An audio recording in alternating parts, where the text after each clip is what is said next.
It started on Maxwell Street Market with migrated musicians from the South, creating the signature Chicago blues sound. It's where Dixieland jazz was brought to the North, becoming one of the biggest draws of the Chicago theater. Southern soul later merged with gospel music during the early 60s, soon eclipsed by the ever-popular sound of disco. Until Disco Demolition Night took place, ending the reign of disco fever forever. The Hot Mix 5. This pushed dance music underground, with the warehouse scene becoming house music's temple.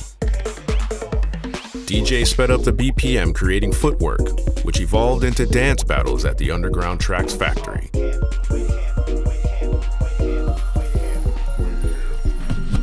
Chicago hip-hop has become one of the city's biggest exports since the early 2000s, thanks to artists like Kanye West, Common, and Chance the Rapper.